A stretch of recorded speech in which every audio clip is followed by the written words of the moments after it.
만복의 근원이 되시는 하나님의 성령 가운데 이 귀한 정기총회를 개최할 수 있는 은혜를 주신 것을 감사합니다. 우리에게 성령의 충만함 주시고 말씀으로 충만하게 하여 주시옵소서. 우리 구주 예수님 이름 받들어 감사 기도 올려옵나이다. 아멘. 어느 날 세례 요한의 제자들이 예수님을 찾아갔습니다. 그러면서 하는 얘기가 우리는 금식을 하는데 당신들의 제자는 왜 금식을 안 합니까? 라고 질문을 했을 때 예수님께서 하신 말씀이 오늘 본문에 나온 말씀입니다. 자, 오늘 본문을 보게 되면은 새 포도주는 새 부대에 넣어야 된다. 그런 것에 넣으면 안 된다는 거예요. 이스라엘 사람들이나 팔레스타인 사람들은 특히 그 양가죽이나 염소가죽 또는 가축의 위장 있잖아요. 위장을 말려가지고 물에 두고 또는 포도주를 담는 그런 용기로 사용을 했습니다. 그런데 이게 새 포도주를 담잖아요. 그럼 한 6시간 정도면은 발효가 시작이 돼요. 그러다면 이게 계속 평창할 거 아닙니까? 발효력에 의해서 평창하게 되죠. 그렇기 때문에 이 가죽이 점점 약해지는 거예요. 그래서 이게 가장 많이 쓰는 것이 양가죽인데, 양가죽도 가지고 다니다 보면 포도주의 발효액 때문에 한순간에 터져버리는 거예요. 그러면 둘 다 못 쓰게 되는 겁니다. 그래서 오늘 주님께서 말씀하신 것은 그럼 낡은 가죽 부대가 어떤 것에 대해서 말씀하고 있는 거예요. 이것은 유대교와 율법주의를 말하는 겁니다. 성경에 보게 되면은 율법은 반드시 변적할 때 본다. 변적된다. 그 말을 틀라고 보면 바꾼다, 옮기다, 이동하다는 뜻이에요. 그러니까 율법은 끝이 있다는 거예요. 그래서 성경에 보면은 이스라엘 백성들에게 하나님께서 율법을 주셨잖아요. 그런데 그게 유효기간이 있다는 거예요. 그러면 새 것은 무엇이냐? 새 것은 바로 예수를 말합니다. 할렐루야. 믿으세요? 장로기를 말하는 거예요. 자, 새 부대에 새수를 넣는 것은 하늘의 하나님의 천국 복음, 새 가르침, 예수 그리스도를 말해요. 장로의 창시자가 누굽니까? 네? 예수님이세요. 성경에 어디가 그런 게 있어요? 자, 성경에 보면은 이런 말씀이 있어요. 디모데전서 4장 14절을 보게 되면 계속에 있는 은사로 장로회에서 안수 받을 때에 예를 통하여 받는 것을 가볍게 여기지 말며 라고 하는 말씀입니다. 이 말씀에서 장로회가 헬라 프레스테리언이에요. 할렐루야. 그러니까 이 장로회라고 하는 것은 노예를 말하는 거예요. 그 당시 초대교회가 있지 않습니까? 초대교회가 예루살렘 교구, 시리아 안디옥 교구, 그 다음에 콘스탄티노플 교구, 그 다음에 로마 교구, 이집트 알렉산드리아 교구, 모든 교구가 초대교회예요. 그러니까 초대교회, 그러니까 교회의 창시자가 예수님이시고 그 교회들이 하나로 모인 단체, 조직, 그것이 노예입니다. 노예를 그래서 장로예요. 그러니까 장로 해반 성계가 있는 거예요. 로마 가톨릭 성경에 있습니까? 없어요. 로마 가톨릭에서 나온 성경에 있습니까? 없습니다. 성경에서 감리교가 나왔죠? 교회에서 내가 감리교 신교했잖아요? 없습니다. 그 다음에 감리교에서 오순절이 나왔어요. 오순절 순복음 다 나왔어요. 있습니까? 없어요. 오늘 많은 분들이 유대 종교에 대해서 잘 이해를 못하시는 분이 있습니다. 역사에 대해서 성경에 보게 되면 우리가 유대인들이 얼마나 하나님을 섬기면서 불순종하고 사악했는지를 우리는 성경을 잘 알고 있습니다. 각을 그렸다 치더라도 광주시대 때 여러분 보십시오. 철로 때부터 타락한 시대부터요. 천년이 넘어요. 그때부터 이방 여인을 데려다가 타락이 시작해갖고 이방 신들을 숭배하기 시작했어요. 그래가지고 그 결과 이스라엘이 남북으로 갈라졌잖아요. 자, 북이스라엘로 갈라졌는데 북이스라엘 여러분 250년이 넘는 동안에 편안함 한 번도 없어요. 그 다음에 남주다 한번 보시죠. 남주다 왕국도 250년이 넘게 지배를 했잖아요. 왕들이 20명이 나왔어요. 선하는 겨우 5명이에요. 그 중에 가장 하나님을 잘 최선을 다해서 선진하기 와사는 종교 개혁을 단행했던 왕이에요. 그 애는 엄청 진착이에요. 그래서 예수님 시대에 와서 어떻게 했습니까? 예수님 시대에 와가지고 예수님께서 유대인에 대하여 뭐라고 했습니까? 제가 믿습니다. 속이 들었다는 거예요. 자, 예물은 멋있어요. 화려해요. 그럴싸해요. 그런데 속이 냄새나고 들었다는 거예요. 가지가 것으로 가득 차 있다는 겁니다. 예수님은 한술 더 떠서 엄청난 독서를 뽑거든요. 뭐라고 했습니까? 뱀들아 독사의 자식들아. 아, 어마어마한 거예요. 이 망신들을 느껴요. 너희들 하나님하고 상관없어. 여호 하나님 뭘 섬기면 뭘 섬겨? 너희는 전혀 상관없는 자들이야. 독사의 자식들이야. 라고 한 겁니다. 그런데 예수님께서요, 점점 갈수록 유대 종교하고는 전혀 다른 행보를 하십니다. 안식일날 제자들이 밀을 죽여먹어 탈곡이에요. 예, 성경에 보면 이스라엘들이 배고픈데 나그네가 지나가다 남의 밀을 따서 비벼먹는 법적으로 정해져 있어요. 그게 정당한 거예요. 중요한 것은 안식일날 이렇게 탈곡을 했다는 거예요. 일했다는 거예요. 여러분, 하나님께서 인간에게 안식일 주는 것이 뭡니까? 하나님은 여기시고 시간과 공간을 초월하신 분이에요. 그렇기 때문에 휴식이 필요가 없어요. 인간에게 휴식이 필요한 거예요. 인간을 편안하기 위해서, 인간의 육신이 편안하기 위해서, 행복을 위해서 안식일을 주신 거예요. 그것이 근본 취지예요. 그래도 저희들은 자꾸 안식일을 갖다가 탁대시키고 체계화시키고 그걸 갖다 사람들을 얼굴로 붙잡아서 비판하고 죽이고 그런 일을 했단 말이에요. 근데 예수님의 제자들 밀을 죽여보세요. 또 38년 된 베데스다 목가에 있는 그 38년 된 병자도 별로 혈류증으로 고생한 그 사람도 안식이나 살이 들고 하라 그랬잖아요. 그 시비를 걸었잖아요. 누가 그랬냐고 물어보니까 다른 그 사람 잘 모르는데 어떤 사람이 있어 들고 가라 해서 들고 왔다. 나중에 알려주겠다. 그럼 그랬잖아요. 그래서 만나고 또 예수님이 그랬다고 알려줘요. 그러니까 이 유대인들이 바리새인들이 열받은 거예요. 자, 그 다음에 더 놀란 것이 있어요. 예수님은 내가 아무런 필요도 있었다. 이거는 완전히 그냥 바글바글 끊는 거예요. 내가 하나님의 아들이야. 잃어버리는 거예요.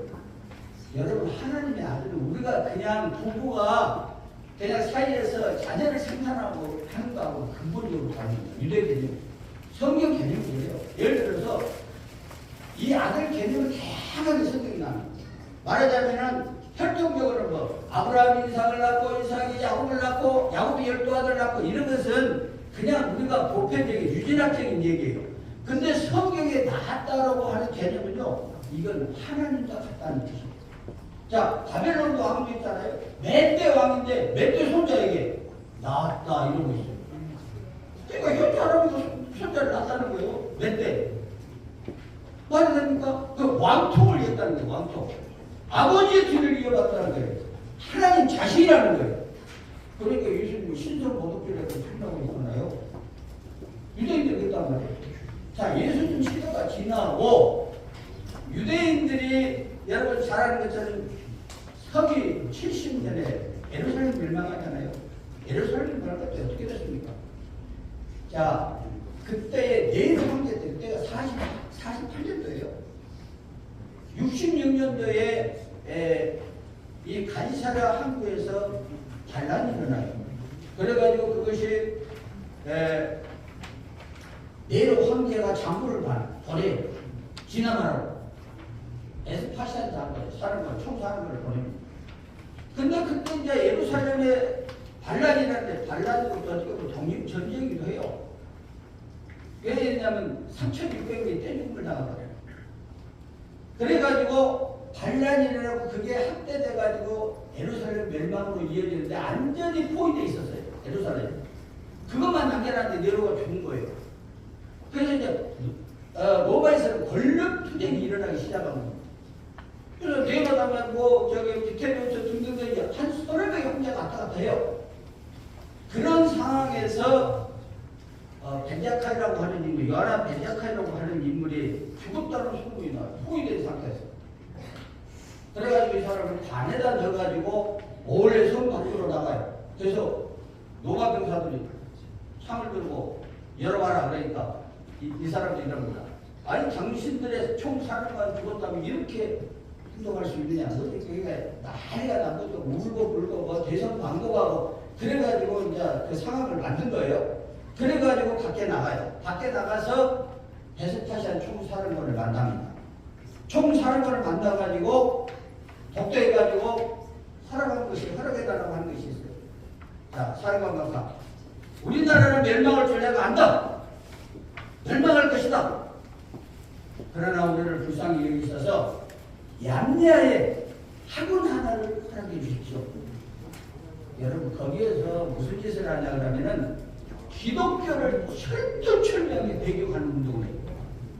그래서 나중에 유대인들이 거기서 기독교를 있잖아요. 아주 박멸시키는 그런 일을 합니다. 예수님 시대도 없는데 예수님 후에도 그런 짓을 계속했어요. 유대인들. 그래가지고 유대인들이 나중에 있지 않습니까? 예루살렘의 멸망하고 나서 그 다음에 또 로마의 화리나 한계가 로마의 12신을 숭배하도록 그렇게 만듭니다. 그러니까 유대에서 또 반란이 일어나요. 제2차 발코쿠바 전쟁이라고 일어납니다. 그 전쟁에서 또 이 사람들이 패배하고 이 사람들이 어디로 가냐 그러면 지중해를 따라서 스페인으로 들어가요.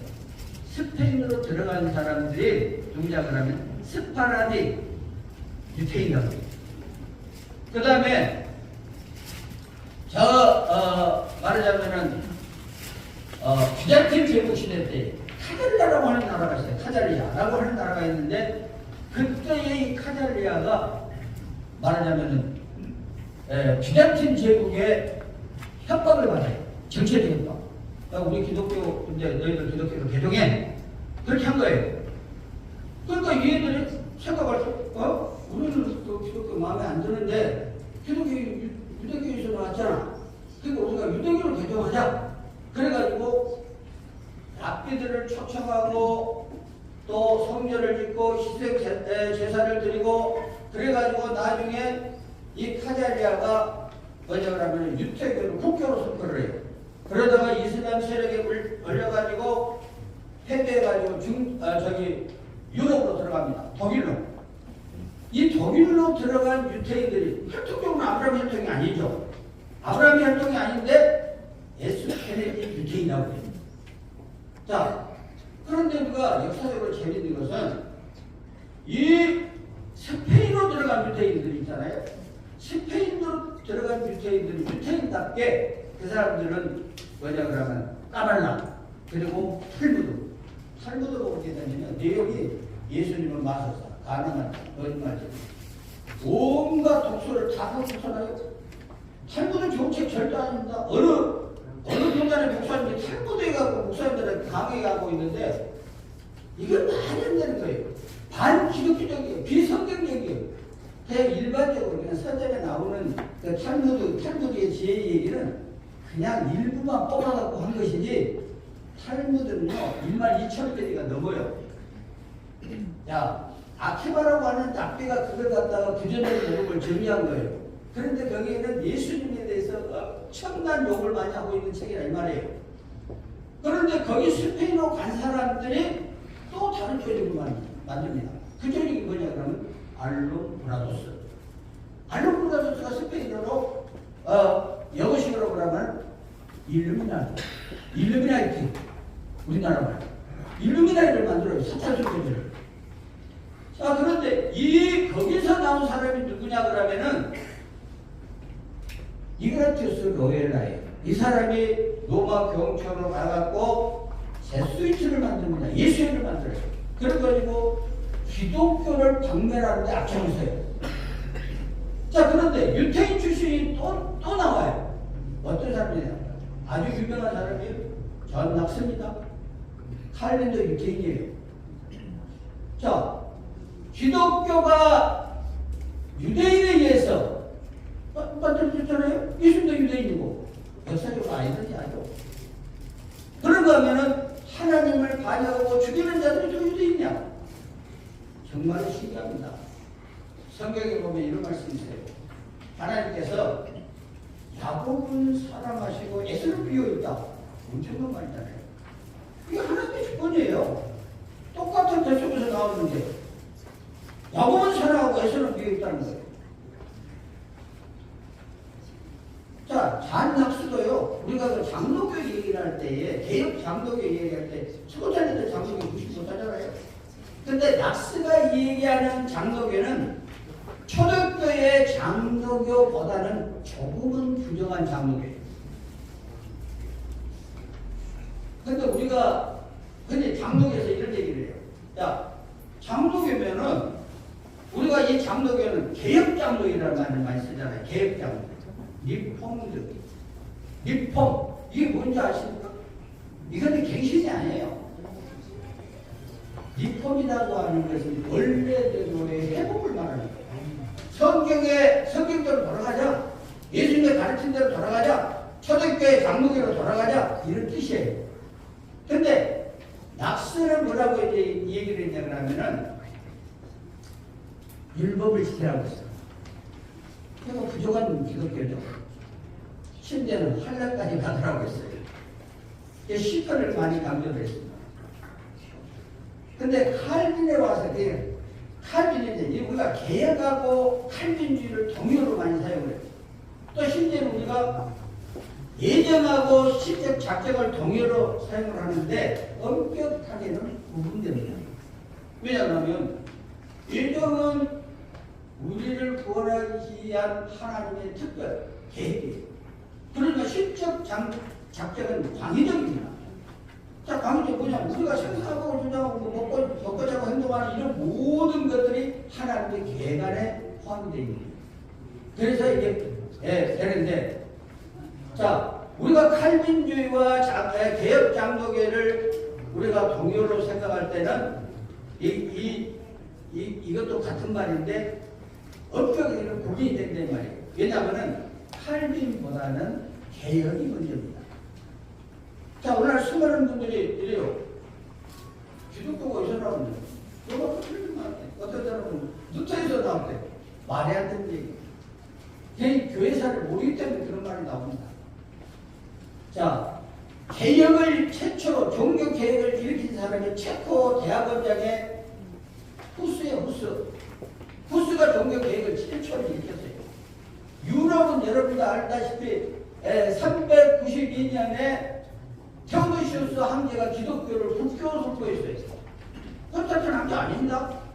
원래 수많은 목사님들이 콘스탄틴 황제라고 자꾸 얘기하는데 콘스탄틴 황제는 밀란 칙령은 다른 종교와 대등하게 종교 차이를 주겠다는 거고, 테오도시우스 황제는 동로마 서로마를 다 다스릴 때에 기독교를 국교로 선포한 거예요.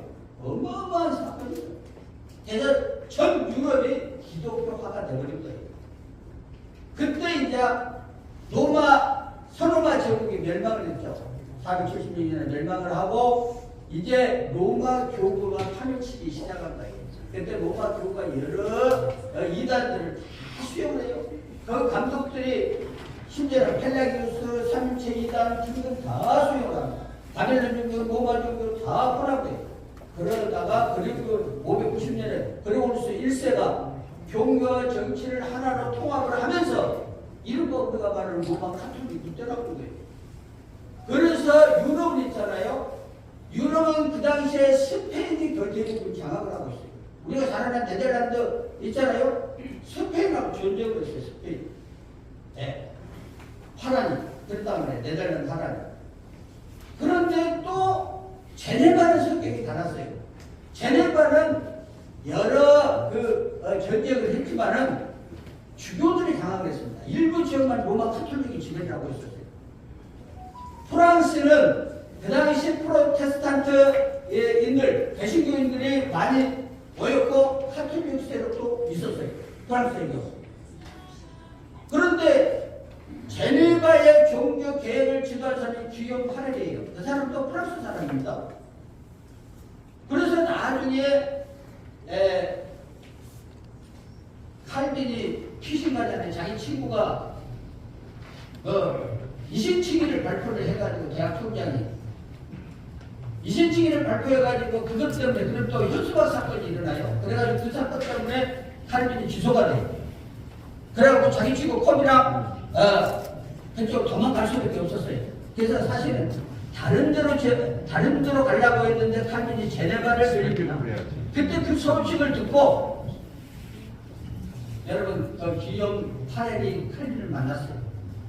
그러면서 나를 도와달라 이랬던 거예요. 여러분 칼빈의 생애를 보면 눈물 날 정도로 여러분 그런 역사를 우리가 볼 수가 있어요. 존 칼빈 있잖아요. 어마어마한 책을 썼어요. 우리가 알기보다 많은 왕들, 왕자들, 공주들, 종교 개혁자들 수많은 사람들이 편지를 당했어요. 대부분의 그러니까 말하자면은 공부는 거의 27년까지 했어요. 근데 그 전에도 공부를 많이 했는데 나머지 책들, 어마어마한 책들, 주석들 그런 책들 아직도 말하자면 출판하지 못한 책들이 많습니다. 그럼에도 불구하고 그 많은 주석들 그 다음에 칼빈의 기독교 강의를 27살에 쓴 거예요. 생각해보세요. 1927살에 기독교 강의를 썼는데 오늘날 신학당에서 목사님들이 그걸 배워요. 아예 읽지도 않고 그 내용도 모르는 사람들이 허다하게 맞습니다. 이게 무슨 장로교입니까? 그러니까 우리가 알려면 신학에 있는 장로교, 그 다음에 스코틀랜드 장로교, 칼빈의 장로교, 그 이에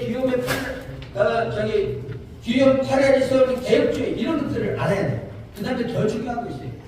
칼빈 사후에 어떻게 됐습니까? 칼빈이 한 사후 50년이 넘었어요.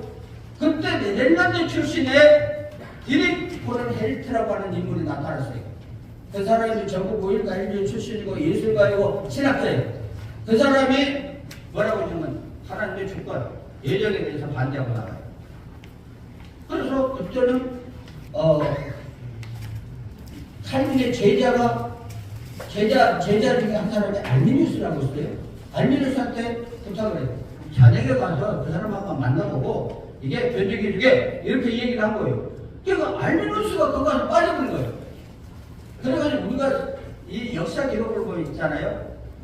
예정은 안간히 봅니다.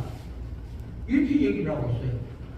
자, 존의 세례도 마찬가지예요. 알미니우스 사상을 받고 우리가 역사적으로 보면 어디에도 자유의지사라고 하는 거 없어요. 펠라기우스가 최초로 얘기한 거예요. 어거스틴 시대에. 그 전 세계 교회가 이단으로 정한 겁니다. 세력적에 버린 사상이에요. 그걸 갖다 주워온 사람이 본인 헬트예요. 그 영향력을 받은 사람이 알미니우스예요. 알미니우스의 영향력을 받은 사람이 감리교입니다. 그래서 우리 장로교라고 하는 것은 뭡니까? 자, 전적 타락, 무조건 선택, 제한적 속죄, 불강력적 은혜, 성도의 견인이에요. 이것이 성경의 교훈입니다.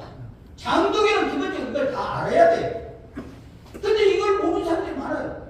많은 목사들도 무슨 자유의지선인지 이게 하나님의 주권에서 나온 무조건 선택인지 오대교인지 모르고 있어요. 본인의 영원한 겁니다. 자, 여기에 세수라고 하는 게 뭡니까? 기독교, 성경 가르침을 받아요. 세수를 세수대로 담아요. 거기서 가면 터져요. 문제가 발생해요. 그렇다면은 우리는 하나님 안에 중생한 자를 해요. 중생이 뭐예요? 낫다, 새로 태어나다, 거듭나다, 그 뜻이잖아요. 재창조되다. 보라 내가 서것이 되었다. 살고 싶잖아요. 그럼 도대체 뭐가 새롭다는 말이야. 유대인보다도 못한 그런 생활을 하는 분들이 얼마나 많단 말입니까? 뭐가 새롭게 개혁 장독에는 여러분 변화돼야 돼요. 지금이 올해가 종교개혁 505년이잖아요. 우리 변화가 뭡니까? 칼빈은요,